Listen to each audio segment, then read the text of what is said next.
started working on myself, as in trying to lose some weight. I was always body shamed. You know, here in Ghana, I don't know about outside, but here in Ghana, people body shame a lot. And they see it to be normal because they do it in a, jovial manner. So, oh, you're too fat. So, hey, your tummy is becoming big. Hey, people always have something to say when it comes to your weight. Yeah. So I've always ignored. I've never taken it seriously until one day I attended a cousin's wedding, and then we took pictures. Wedding, and then a cousin's wedding, and then we took pictures. I got home, and then he forwarded the pictures to me, and I was like, okay, no, I have to. No, I didn't feel beautiful. I felt I wasn't taking care of myself. I didn't like the way I looked, even in that beautiful dress. So I was like, no, I have to do something about it. Good morning, good afternoon, good evening, everyone. I'm super happy that you've tuned in once again to watch us here for this wonderful interview with Tonia. She's here to tell us all about her journey with entrepreneurship and her life in Ghana as a mother. So welcome, Tonia. How are you? Hi, Rose. I'm doing great. How are you? I'm great. And I see that we're joined by this lovely baby of yours. She wants to be part of this interview, so why not? I have one who's like that too. My youngest daughter joined since she was born, probably every meeting with my clients. And so I can imagine. They all know her already. So thank you so much for making the time, from your busy schedule as a nursing mom, especially. I'm really happy to have you here. And this conversation is really all about hearing your story so that others can be inspired to go on the path to their own success and to be empowered by your story.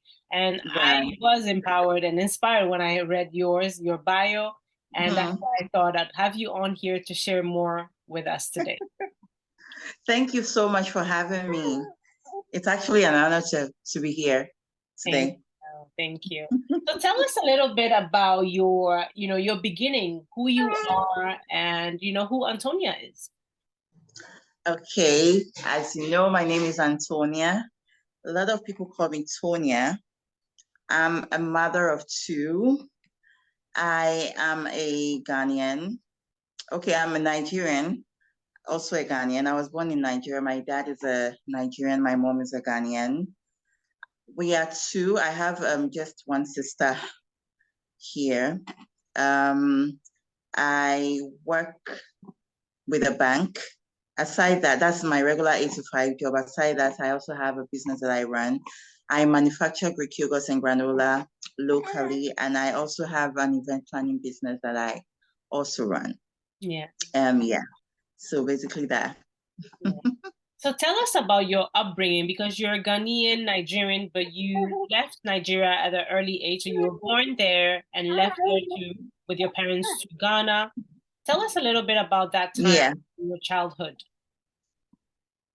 Great. So I was born in Nigeria, but I moved to Ghana in 1997. And so I started school from here, basically junior secondary school. So I attended Senajoy Preparatory School here in Accra. From there, I went to St. John's Grammar School at Achimota for my senior high school. And then after that, I went to Sunyani Polytechnic to do accounting, diploma in accounting from 2004 to 2006. After that, I did my first degree with University of Professional Studies. Then it was Institute of Professional Studies. So I did my first degree there, after which I served the nation with national service at Huawei Technologies as the promotions manager by then at the terminal department. And then after service, I was home for a while. And then I got a job at a hospital as the administrative manager, where I managed about 3 other hospitals because it was a group of companies. Yes. After working with them for about 5 to 6 years, then I entered into the banking sector. So that is where I am now. Yeah, yeah. So I work with a bank. It's Yeah. lovely. And then aside that, yeah, aside that, Good. It's really interesting your kind of background and the study path that you took, because would you say that it's very uh how would I say, it sounds very fluid for me. From what I hear from your background, it's like you finished school, you got your, you did your national service, you got your first job, you lasted there for 5 years, and then you're into banking. When I hear other people, it seems like it doesn't go this smoothly. And if you're in well, would you say that yeah. you've been lucky to have such a, smooth sailing, if I may call it? Well, it wasn't all that smooth as I just portrayed. I forgot to add the part that after, whilst I was working with the hospital, I pursued my master's also in healthcare management in France. So I did that in France, yes. So that's also part of it. But it wasn't as smooth as you see it. My firstborn is 18 years. I gave birth quite early, when I was very young. So that was a challenge for me because now I have a baby. I didn't know what motherhood or anything was about. I still had to, I was determined. I still wanted to go to school. Yeah. So it happened. Yeah, it's already happened, but children are a gift from God. Yes. But it was still my aim and, determination to further my education and still be who I want to be. Yeah. So after I gave birth, I took care of the baby for close to a year. And then I wanted to go straight into the university, but the forms were sold out. So I ended up getting that of the Polytechnic. That's how come I started there, because I didn't want to stay at home at all. I didn't want to, the vim to just go down like that, exactly. But it wasn't that smooth, because when I gave birth, I couldn't, during those days when you give birth early, it's not like today where, everyone is just embracing it. Or, of course, those days they had a stigma. If you give birth, people look at you in a certain type of way, you're a teenager and then you've given birth, that means you're a spoiled child and stuff like that.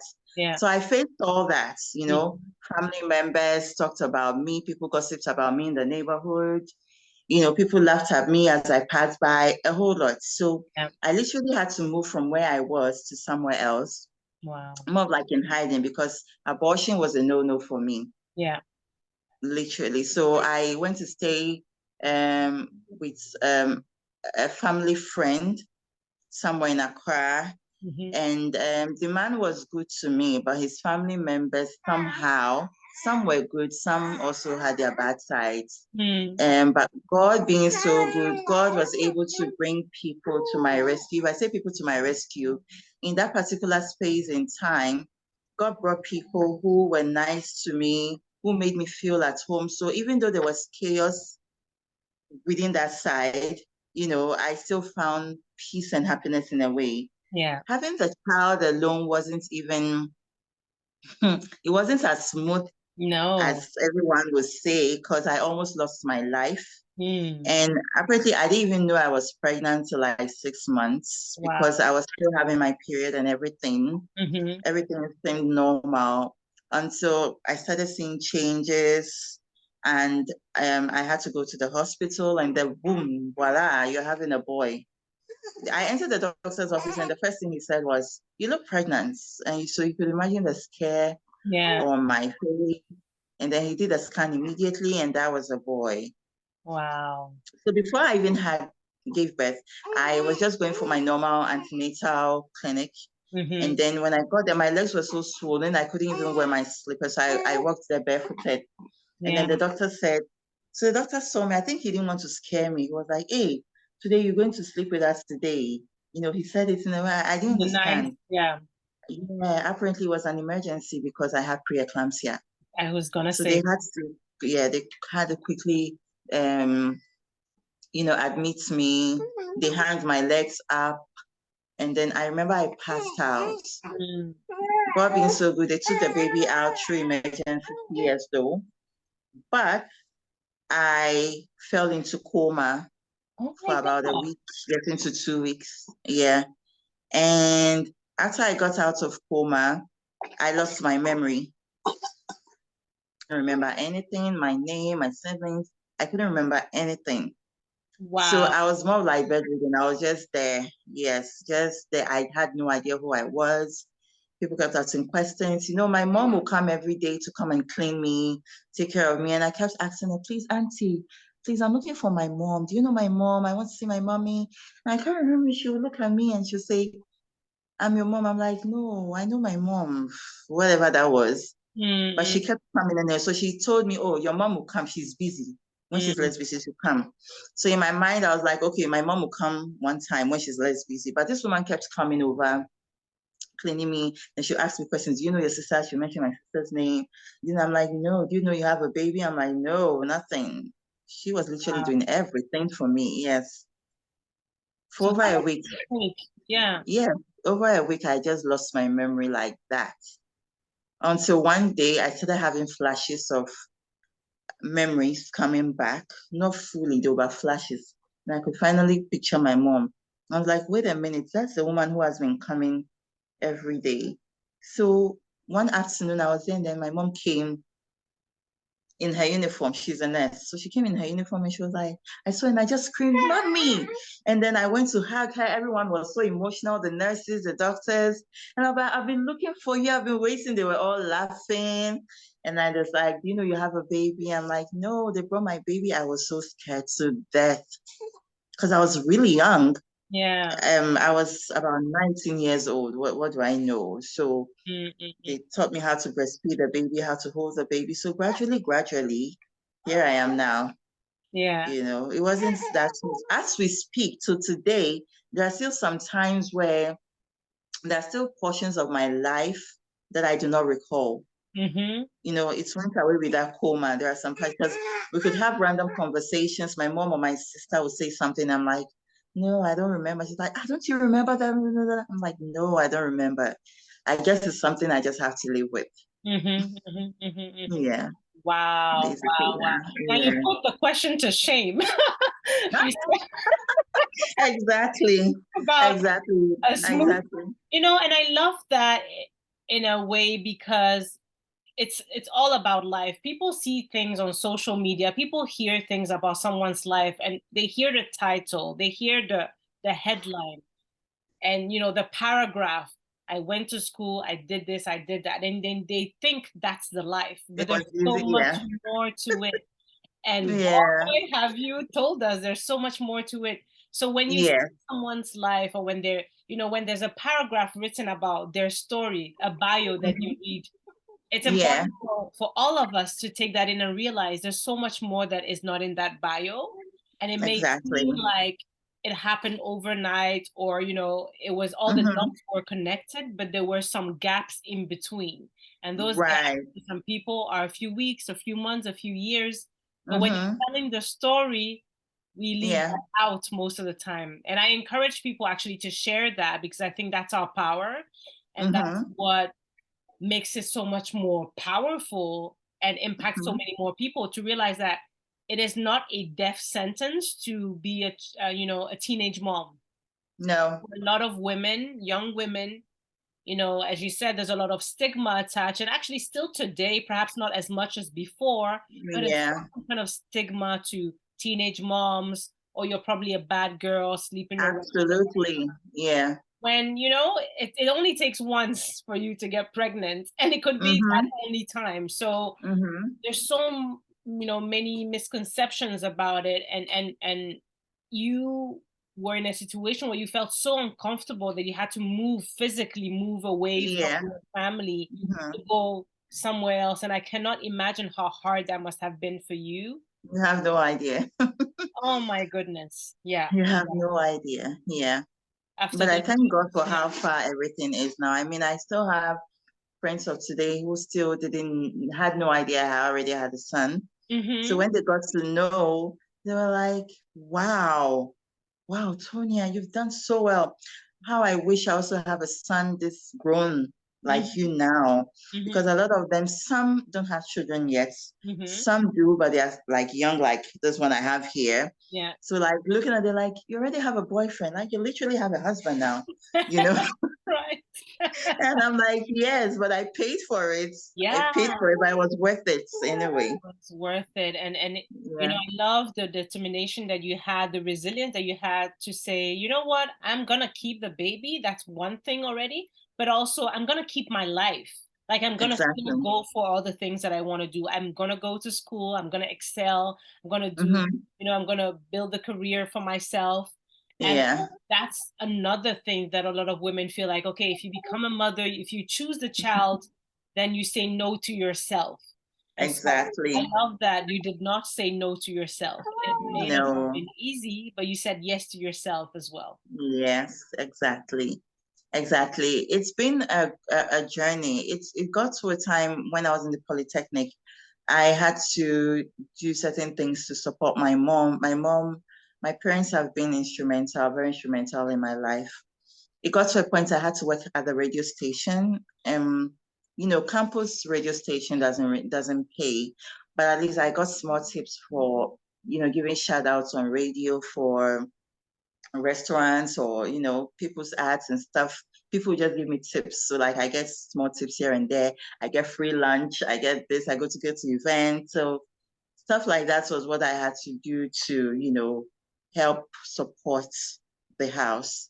Exactly. So Yeah. we literally had to get someone, an elderly woman though, who was very, very like a blessing. She helped my mom and my grandmom by then, bless her soul, take care of my son.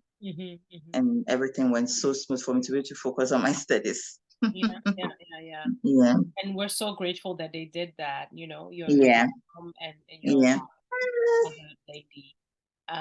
Tell us a little bit about, because you mentioned that during your time at the hospital, you did a master's degree, or you started a master's Yes, degree in France. yes. You travel to France to do that, or did you do that distance learning? I did that distance. Mm-hmm. So the school is Paris Graduate School of Management. Mm-hmm. Paris School of yeah, PGSM, Paris Graduate School of Management, yes, is in France. And I did healthcare management there. So it's distance. But with this one, they allocate students to mentors. They call the lecturers mentors, where we meet at um, schools. So we have a particular school we attend. We Mm-hmm. go there every Saturday or every other Saturday, and then we learn. The teacher takes us through everything, and then it got to a point we didn't meet because we had to focus more on our research work. So we formed groups and all of that. We had we had exams at wire calls Mm-hmm. and everything. And then when it got to our graduation, we went to France for the graduation. Oh, lovely. Yeah.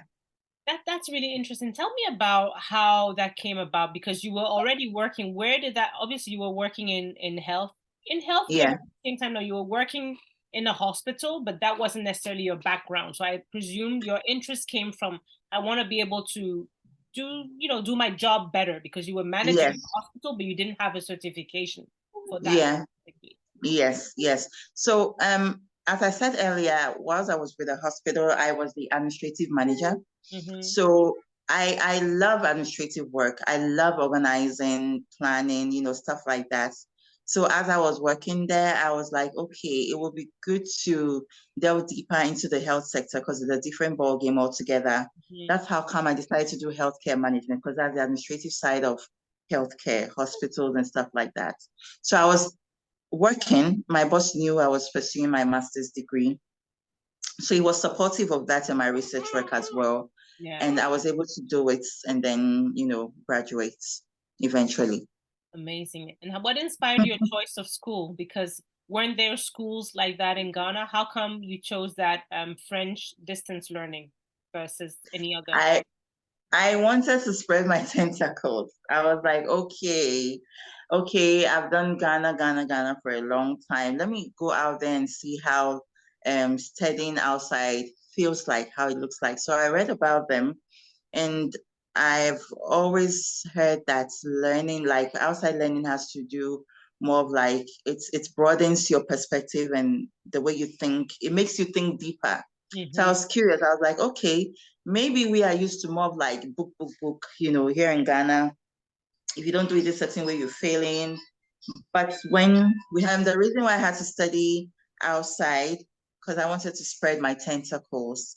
And I realized there's a saying when you study outside, it's like they make you think outside the box, which more we are not used to here and stuff. So I was just curious. That's all, curiosity.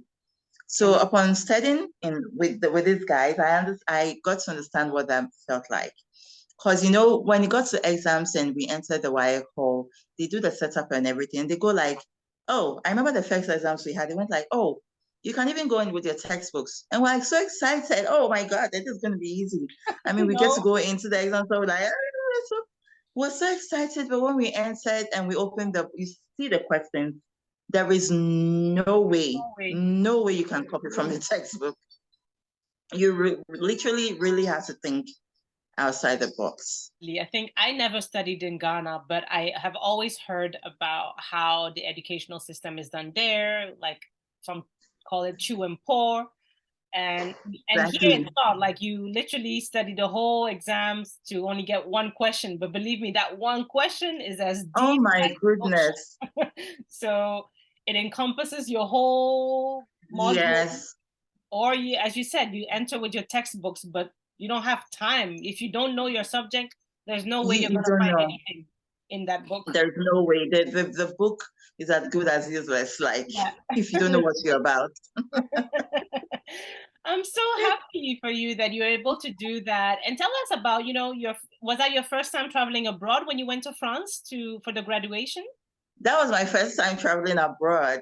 And since then, I've been traveling. It's like that opened doors for me to travel now. Exactly. So since I've been traveling, I've been to Holland, I've been to Germany, I've been to a lot of places. I was yet to go to UK and then COVID happened. So I've not been able to do any trips yet, but I'm planning on, since it's subsided now, I'm planning on. I hope you get to come to Belgium next time, because France and Netherlands, we're just in between. So that's I will. I still have a visa there, so I will. Yeah. I will. Looking forward. And I'll contact you when I get there. Yes, please do. And I will for sure come and visit when I come to Ghana in April. I can't wait. I can't wait.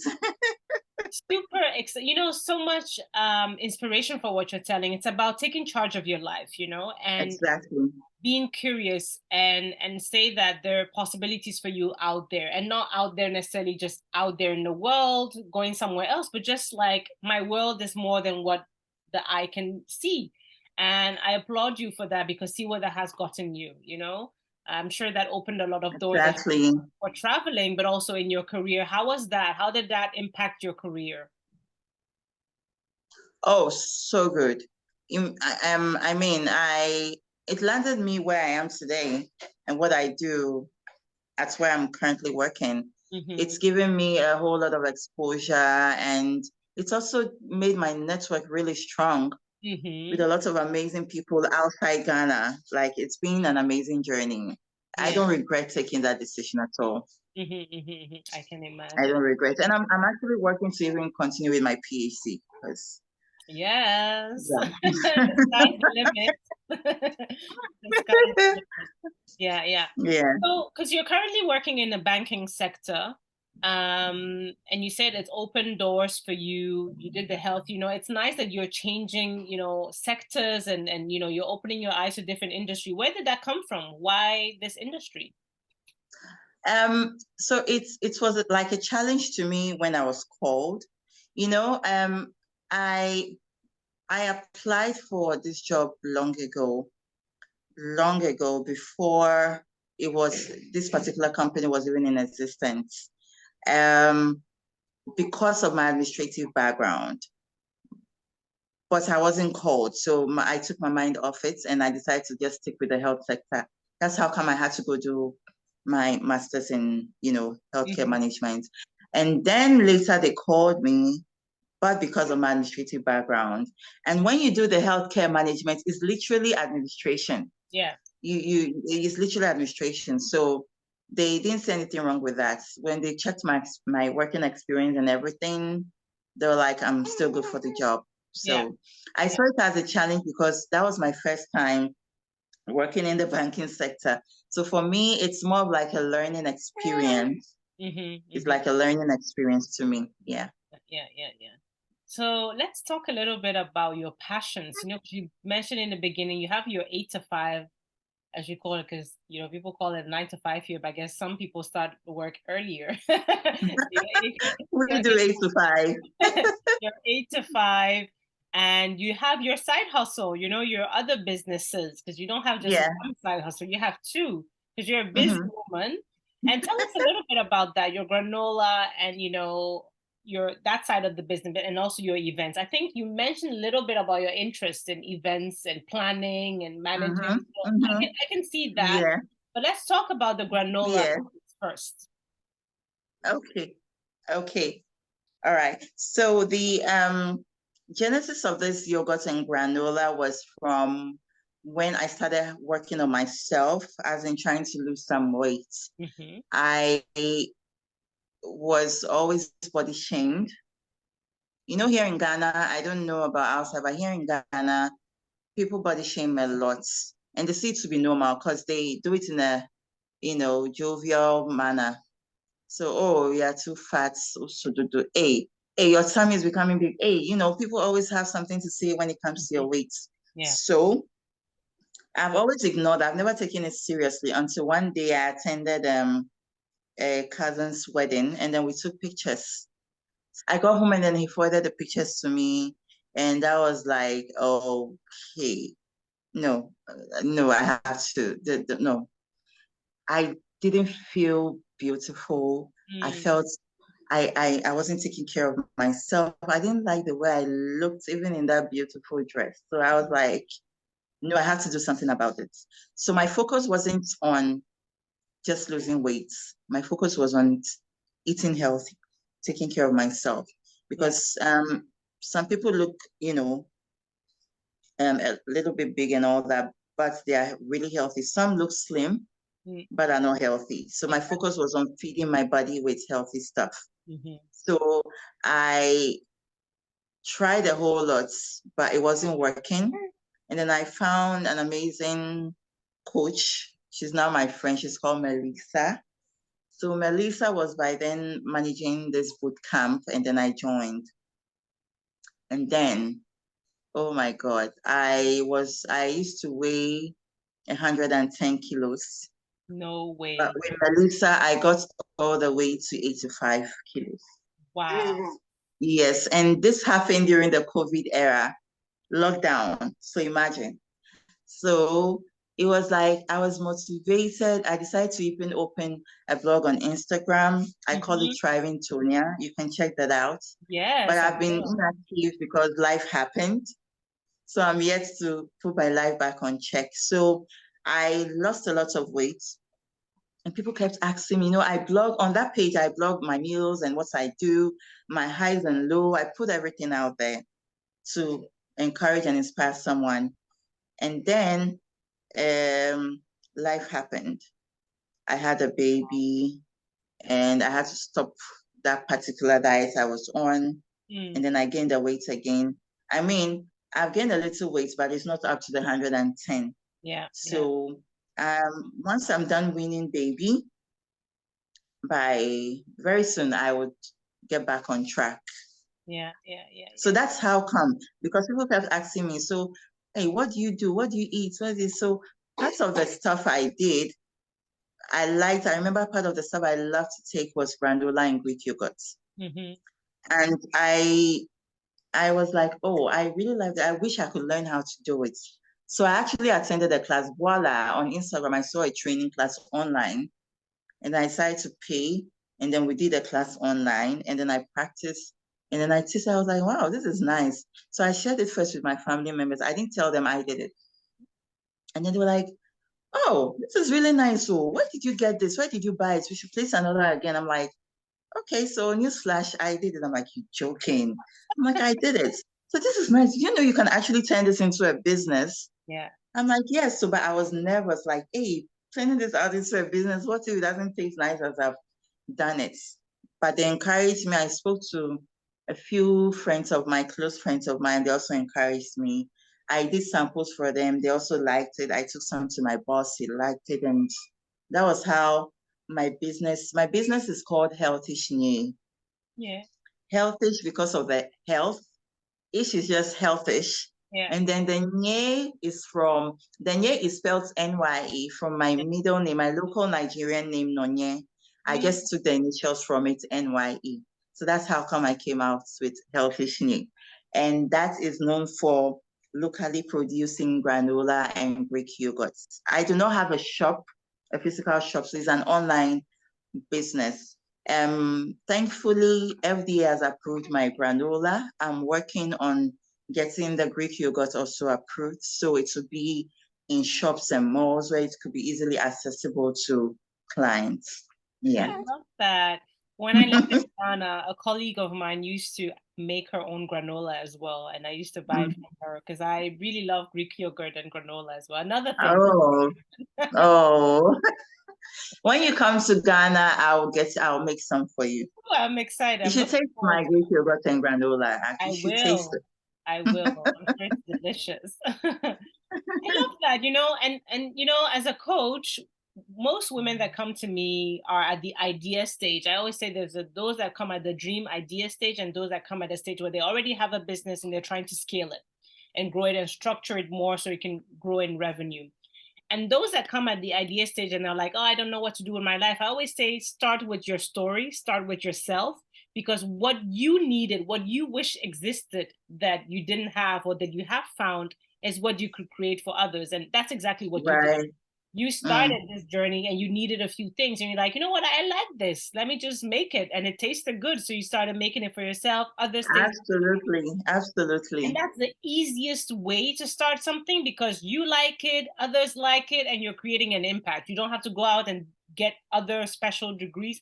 You invested also in yourself. That's a big bonus from the get-go. A lot of people are spending hours Googling and YouTubing and Instagramming when they could just pay sometimes a little bit or a little more, but you can get the knowledge and do something with it. That's the third step. You went overboard. You were like, I learned this and I'm actually taking it to another level.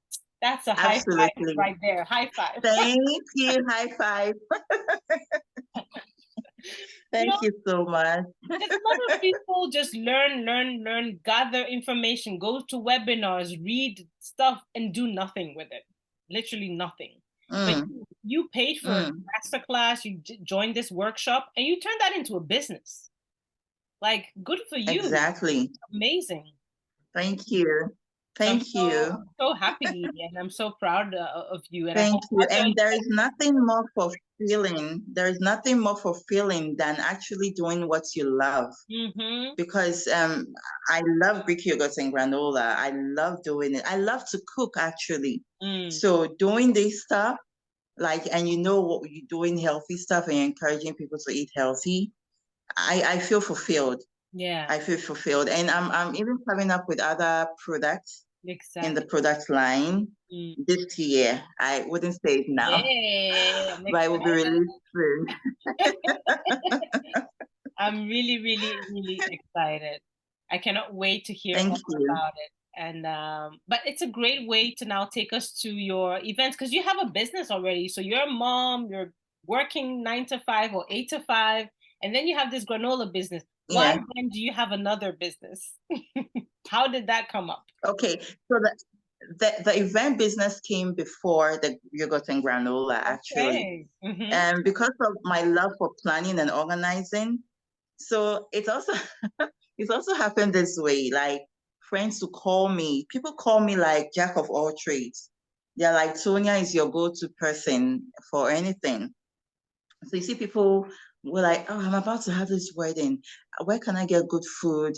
I wish I could get good food. I wish I could get these chairs. I'm like, oh, I know this person. Oh, I know this person. They're like, oh, you know everything. You know everyone. I'm like, yeah. So I was there one day working. I was at the hospital, but I'm like, wait, I could actually charge people for this, So I thought about it. I prayed about it. Yeah, I take God seriously. So I prayed about it. And I was like, okay. So I had to put few stuff together. I did a market survey to see how people charge, how the business really runs. I read a little about event planning. I took an online course in event planning to just ensure I knew what I was getting myself into. And then I also surveyed the Ghanaian markets. And I was like, okay, well, it looks like a lot of investment. I did not have money to get chairs, to rent to people or to do da. So I'll just be like the coordinator, your go-to person. So I started linking up with vendors and all of that stuff. We strike a deal, So everyone has their own file, contracts I have with each vendor, and then I have my cut in each and every one secretly. And aside that's what I also charge people for my services, my coordinating services. And I also formed an usher group for ushering services and stuff like that, all under the events planning. So that's how it came about. You're my kind of girl. You're my kind of girl. Like, seriously. That's simple, guys. If you're watching this and you're breaking your head, thinking about what you should do, it's literally just, if there's something that people come to you for, then that's it. A lot of people, it's either you really love something, you're really good at it, but most of the time, I always say the secret sauce is when you find something that you're good at, something that you love doing, and something that creates an impact. What I mean by impact is creating jobs, but it's also making people feel like, oh, thank God you exist. That is of impact. And you're doing all of that. In that events thing, people are struggling. It's like, it's such a pain in the ass trying to organize a wedding, a birthday party, a corporate event when you're not it's not your thing and you're not interesting, and it's a lot of calling, and especially in Ghana, oh my God. Really tedious, really. People are wasting your time, disappointing you, not showing up and all of that. So finding someone who has taste, who is organized, and who can deal with all the stress behind the stage, it's amazing. And so you just thought, hey, you know what, I can do that. But again, you took it to another level. You did the market research. You invested once again in yourself, because you're like, I'm not just gonna wake up and start doing this. I'm gonna take a course and see what this is all about. And then you're like, I don't want to buy all these things. Some people, copy and paste. They look at, people in events, what do they do in Ghana? Yes, a lot of people rent stuff. So they rent parking tents, they rent chairs, cutlery, glasses. And those things space out with time. Things space out with time. It's a very capital heavy, intensive business, because things go out of style. You need to change things all the time, blah, blah, blah. Things break. So you were like, no, I'm actually the in-betweener. Like, I'm your go-to person to make this happen. You're like an event planner does not have to have anything. And again, I love how smart that is, because I'm all about making it sustainable and scalable. You're working, you can work from home, literally from anywhere. You can be with your kids, you can be with your family. You're just on the phone. You travel. Yes, it's all about phone. Yeah. You go from here to there, but it's not a brick and mortar shop where you're paying rent for a place. And it's amazing. So once again, I'm happy, and I'm like, yay. I can Thank you so much. And being super successful. Thank you. So tell us about how that's been, running those two businesses. How has that been for, alongside your career? Okay. It's not as rosy as it sounds. Yeah, because the banking sector alone is a lot stressful. So you're dealing with that, and then now you're dealing with planning people's stuff with regards to events, and then you are also manufacturing and selling, like, alone, doing all this alone. So the event business went down a little bit due to COVID, the lockdown and stuff, because people were not allowed to do stuff like that. So it went down for a bit. But those who know me personally, or who have purchased my services before, still contact me for stuff like that. But I'm not marketing it like massive out there. But that will be done again this year. I'll reintroduce it this year for Yeah. the public, because people are still calling me and all that. But because of the baby, I had to take a little break to, you know, take care of all that and then come back to handle business later. And then now that I have my son who is fully grown now, he has even proposed to assist me with that side of the business. So I think it's a done deal. Yeah. Like, oh, better watch out because you're coming. You're coming up. Exactly. I know. I'm super, super happy and I'm excited for you for 2023, what it's to bring for your granola business. You mentioned that there are new products that are going to be added. Super excited Yeah. about there. The Thank relaunch you. of your events business is coming up. So yeah, maybe you could take us to, obviously don't share all the secrets of what is coming, but what can we expect from you in the next coming 6 months? What are some of the things that we can get excited about that we can, be on the lookout for? Okay, so first off, Healthish Nye is going to come out there. When I say out there, you're going to be seeing us in events and stuff like that, where we'll have our stands. So you could see us in like pop-ups for like kids events, adult events, corporate events, social, all kinds of events. We'll have our stand there where we can serve you yogurt and granola. We serve parfaits with all kinds of your favorite fruit toppings, chocolate toppings, flavors and stuff like that. So it's not like we're going to be selling like just a bowl of yogurt and a pouch of granola like we normally do. Now you'll be seeing us out there in events. So people now have the opportunity to call us and then we'll be at their doorstep to make their events happen, to make them happy. So it can be like a regular sitting, like you're having a boys' voice events, at your house or girls. So any kind of sitting, and then you call on us, we put up our stand for you and then we make it happen. Lovely. That's just one of the many to come. Yeah. And when it comes to the events place, is there anything that we can, be on the lookout for, or is it hush hush for now? Oh, it's basically coming back to life. Because I'll literally say that the business was on hibernation due to what happened and life, literally. But it's coming back to life this year. So, I mean, what my clients are normally used to, I'm your go-to person when it comes to event planning and organizing. So that is still going to happen this year, hopefully. Yes, I'm looking forward to that. I know that business is going to be booming on both sides. Yeah, so I'm really, really excited for you. Absolutely. Thank you so much for sharing. Thank you. Tell us a little bit about where we can find you, your, Instagram handles, websites, pages, all these good stuff. Okay. So for Healthish Nye, the yogurt and granola, I'm in Accra. So, but I do dispatch to clients outside Accra as well. Okay. I do. So I have clients who are also outside Accra.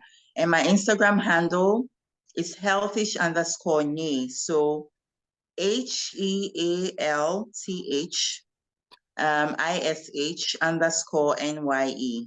Yeah. That's my Instagram handle. And on Facebook, I am healthish.nye, the same spelling, but this is dot instead of the underscore like the Instagram. Okay. And then my business line to reach me on WhatsApp, preferably, is this is Ghana, so +233, right? So to get my number on WhatsApp, preferably, is 055-252-0115. 055-252-0115. Yeah. Lovely. Thank you. Do you have an Instagram also for your events business? Yes, that is the business name for the events is the event business is Ithra Business Company. So on Instagram is Ithra Business. That is ITHRA Business.